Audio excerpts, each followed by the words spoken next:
Lithium is the only metal in the battery itself that is not irreplaceable. And yes, the world has enough lithium, but it doesn't have enough lithium available at the right time. Hello, this is Robert Kiyosaki. I'm probably best known for the book Rich Dad, Poor Dad. And if anybody who's followed my work knows I'm an advocate of real money. And I'm very excited to be up here in Northwest Territories near Yellowknife, interviewing Francis McDonald. And we're here looking at real money. What am I looking at here, Francis? Well, so we are up here looking at lithium, and the piece of rock you have on your leg, so there's some green crystals in that, and that is full of lithium. And so it's probably about 10 of those rocks is enough lithium for an electric car or a Tesla battery. And we save the environment with batteries and things like that. Well, that's the thing. So electric vehicles are being adopted all over the world. I think China has about 48% adoption right now, and a lot of governments have mandated that we're going towards electric vehicles. This is the future, and this is really how we're going to power that future. Right. And more than that, I'm the money guy. This here, when I say to people, there's gold, silver, Bitcoin, lithium. That's right. This is the money of the future right now. Mm-hmm. So how about your background? I mean, you're a geological engineer. What would you say about this area up here in the Northwest Territories? Yeah, so this area all around here, the age of the rocks is about 2.7 billion years old. So this is from the early part of the Earth's history, and there's a lot of mineral resources all over the Northwest Territories. And this specifically, we're sitting on this rock right here. This has been exposed for thousands of years, just waiting for someone to come up and start poking around for lithium. And right now, lithium is, China is big into electric cars, BYD company. Who is supplying China with their lithium? So right now, Australia is the largest lithium producer in the world, and it's from deposits like this that we're sitting on right now. And the other big source of lithium is from South America. So in Chile, Argentina, and Bolivia, they have salars, or big salt lakes, and they pump the water out, and they've got lithium in the water. But here we are in Canada. It's a safe country. We're not in dangerous areas. That's right. And have you ever seen deposits like this before? I mean, I'm literally just flying over this place. You can see money sticking out of the ground. That's right. And you go, this is too good to be true. Is this too good to be true? When we first came across this project, that was our conclusion, is this too good to be true? And then I probably came up here about, a while ago and started looking around and was like, no, this is the real thing. There's these lithium crystals sticking out of the ground here. You see them all over the land surface, and it's just really incredible. It's money popping out of the ground. The other thing I find fascinating about this project, because I've been a resource guy for 40 years now. And when I was in China, the infrastructure wasn't there. So we had to build a railroad to get in. How close are we to Yellowknife from here? So from Yellowknife, as the crow flies, it's about 60 kilometers or about 40 miles for our American friends. And this is the really special thing about this project as well. We're standing on these lithium deposits, but they're actually very close to infrastructure. And in Canada, that's always the issue, is, are there roads? Is there rail? How do you get the stuff out of there?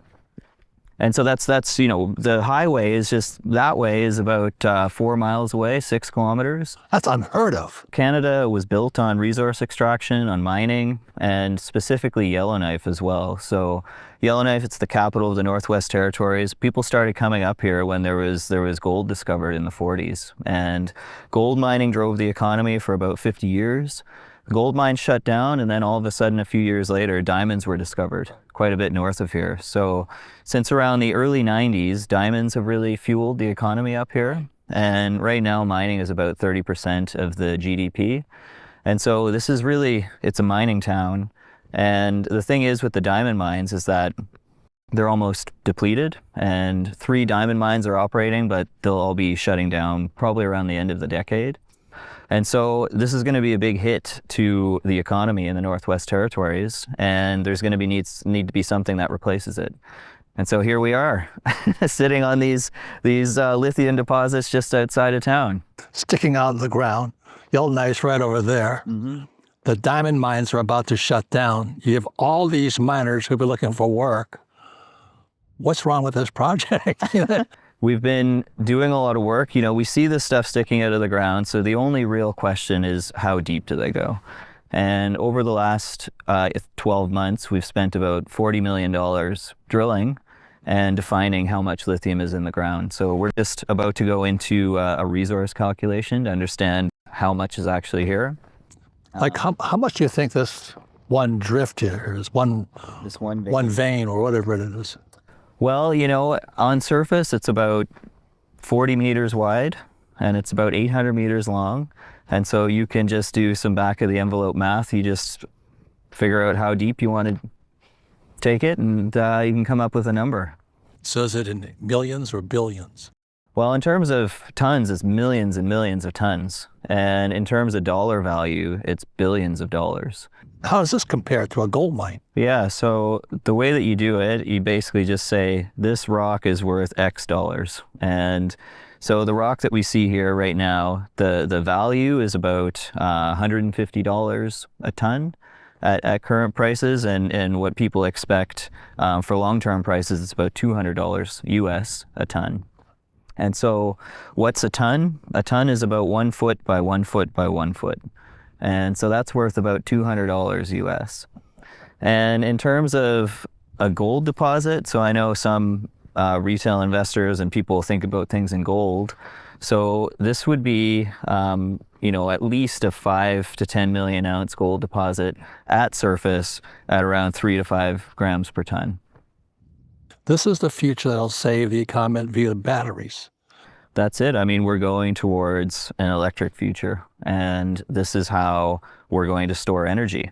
And, you know, we have to dig it out of the ground, we have to produce batteries, and this is where it comes from.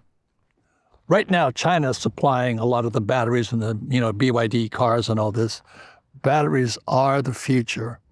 But just recently, there was an IRA, Inflation Reduction Act in America. How does this deposit here or this area affect Inflation Reduction Act? How is it incorporated? So the Inflation Reduction Act was put into place to kind of try and get a internal supply chain going in North America. And that's important because of the dependence on China right now. So obviously the US wants to have secure supply chains as we move into this electric future. So a lot of that money is going towards helping out companies develop the supply chain. And so there's a lot of government support right now. Even in Canada's established a fund that goes to companies like ours and also to build infrastructure.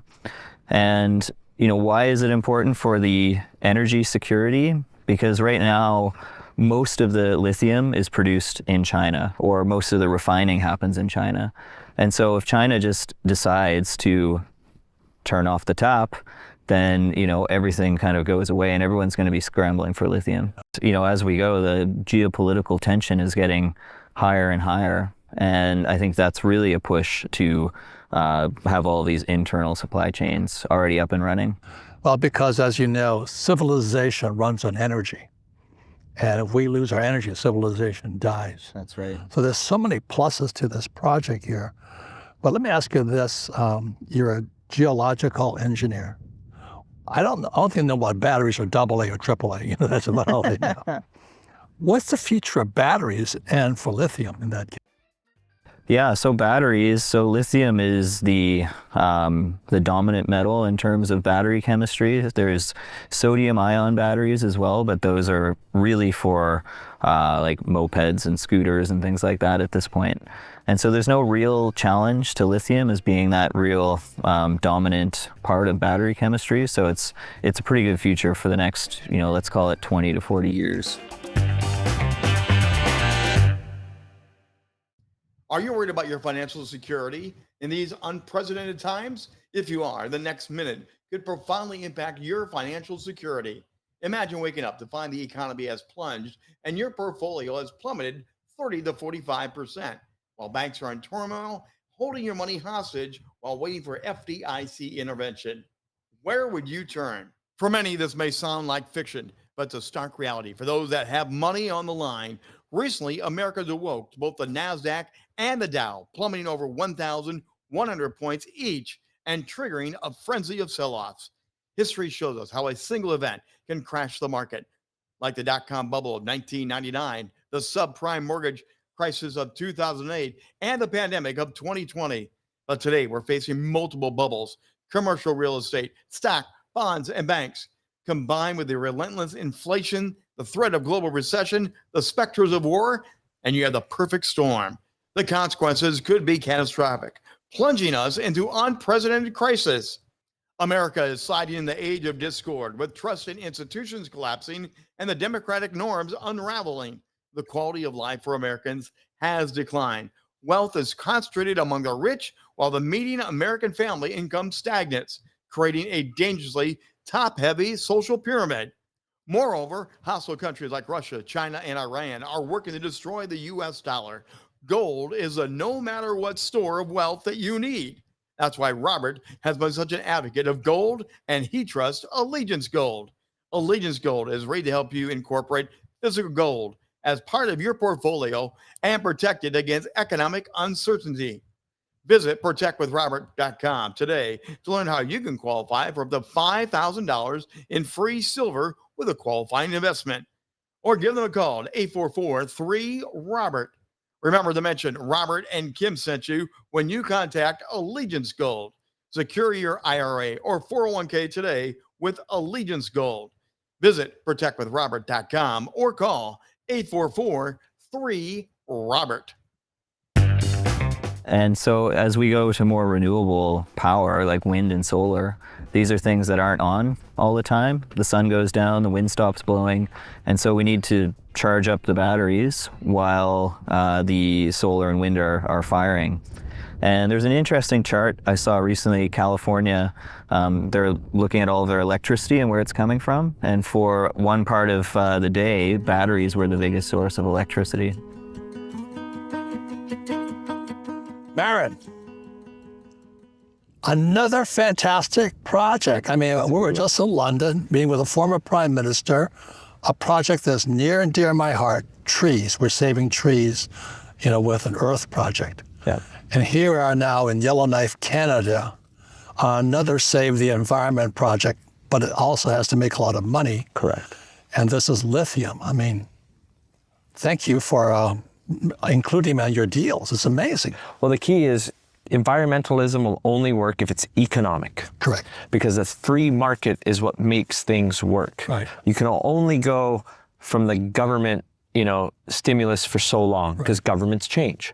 But if you make it economic, my theory was always, let's get the best people to work on the best projects in the politically stable jurisdictions. This was originally basically put together by the American military using government funds in the 50s to secure their long-term supply for the hydrogen bombs at the beginning of the Cold War. So they use lithium for hydrogen bombs? Back then they did, yes.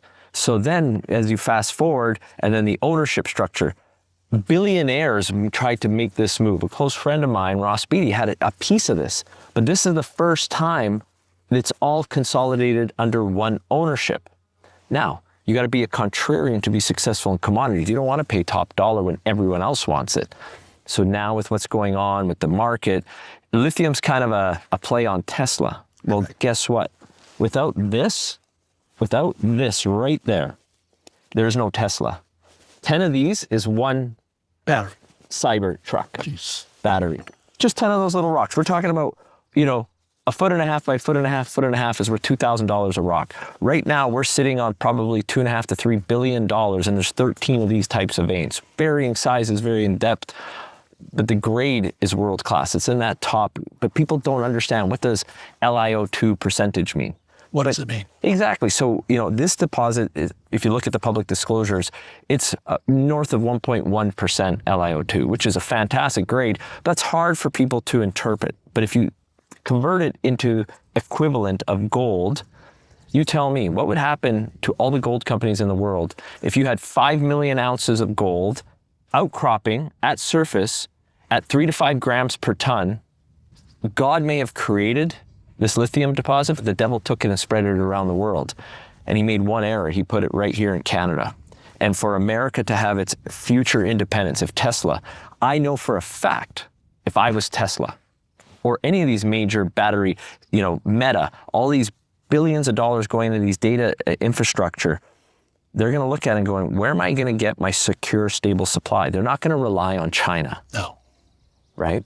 And the salars, which is a little over 35% of the lithium production, is an environmental disaster. This is what nobody is talking about. What was that? The salars, right, basically, if you go to South America, right, you go to Chile, Argentina, and Bolivia, they call it the triangle, the salar triangles. They call it salar triangle. Yeah, so salars are just brines that are very rich in lithium. Okay. But they go out hundreds and hundreds and they flood this, and then they have to natural evaporation from the sunshine. That's environmental destruction. Yeah. It's funny how nobody talks about that. This is literally a quarry operation. It's sitting right here. To put this into context, a comparable type of deposit has, I'd say, just around 100 million tons.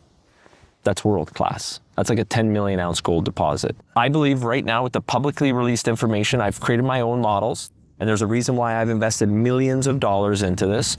And here's the best part. Investors can buy it at a lower price than my average cost base. Okay, so it's not like I'm trying to promote something to pump it. No, I believe in this deposit. I believe they have north of 50 million tons. So we're already half of that other guy that has 1 billion in the lake with no infrastructure.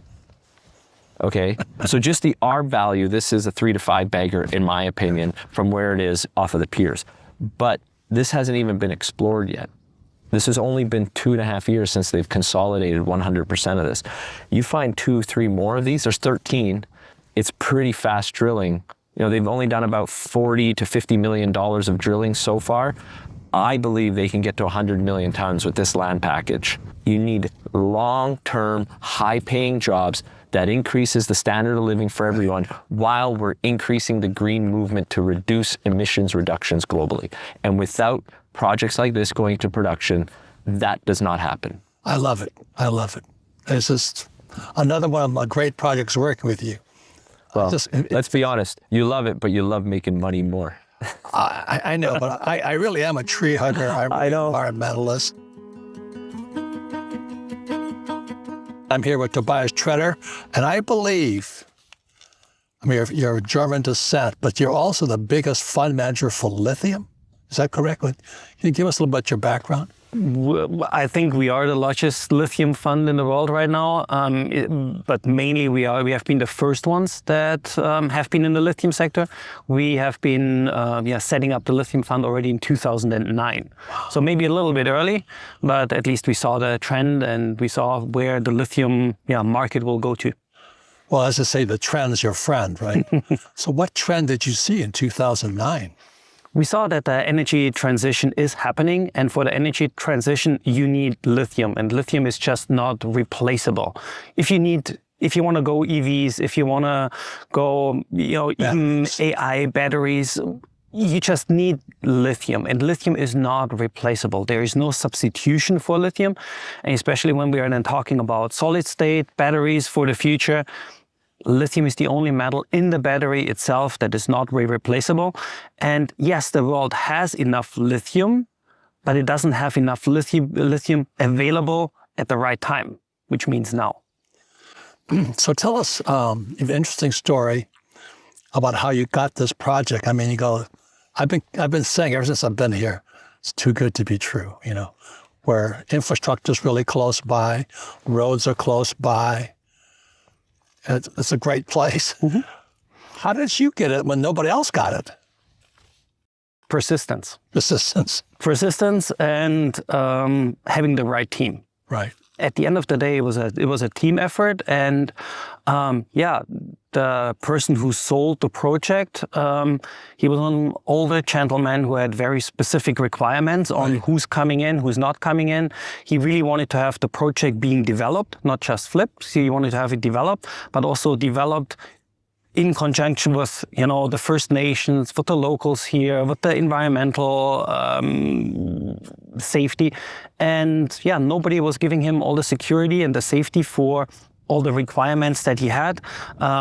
He didn't want to sell it to a large mining company because he didn't trust the large mining companies. He didn't want to sell it to a small little group because he knew that they don't have the money to develop it in a proper way and they will just flip it.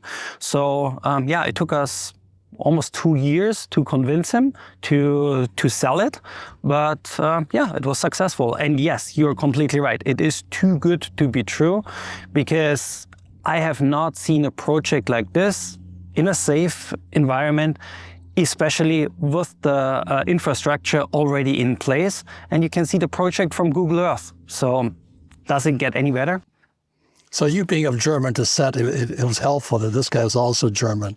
But he required health checkups on you guys and all this. Mm-hmm. He checked you guys. Mm-hmm. He wanted to make sure you develop this responsibly, also to the whole area, to the people and all that, right? Correct. So correct. And if he would have sold this project 30 years earlier, what we are sitting on right now would already be a mine. Would have been a mine a long, long time ago. And I do know many people that tried to get the project. From him, and everybody told me it is impossible. You will never, ever get it from him. But yeah, it was a team effort and the team got it. You said this was a friendship contact, or what did you call it? Some kind of contract? It was a friendship agreement that we had with him. That was... I've never heard of such a thing. Yeah, it is, maybe the German background helped there a little bit. Yes. For him, it was more important, not what is in a legal contract. For him, it was more important to become friends, to have a friendship agreement. And he has more trust in somebody that is a friend of his than into a legal agreement. I understand he even calls your parents, right? True, correct. He talked to my parents, yes. How did that go? That was good. That was a good conversation. My parents are pharmacists. His dad was a doctor in Germany, so they had a few common things to talk about. Like I said, it's too good to be true, but it is true. We're sitting on it. It is too good to be true. And honestly, I'm a fund manager now, or I have this lithium fund since 2009, and I've seen 50, 100 different lithium projects over my career. And honestly, I haven't seen a project that is that straightforward, that easy like this one. So it was for me a very easy choice to put in a lot of money by myself, with the funds and make it happen. So what's the future for demand of lithium? The demand will continuously grow. The demand of lithium will, in despite of how much EV or how quickly the EV production now is ramping up, the production or the demand of lithium will go up every single year. Right now we are talking about double-digit growth. We are talking about something between 10 and 15% on an annual basis. And I think the demand honestly will rather grow faster than slower over the next few years. The forecast is that we will need over 3 million tons by 2030. Jeez. So we have 6 years left to triple the current production. A mine from the start till the first production of a mine, you can easily calculate 12 to 15 years. We just have 6 years left. Yellowknife has a problem because the diamond mines are all shutting down in the next 4 or 5 years. So you can provide jobs for these people. Correct. You can build the city, you can help the city, you can grow the city by an environmentally safe project that is helping the environment. Right. Fantastic. Congratulations. This podcast is a presentation of Rich Dad Media Network.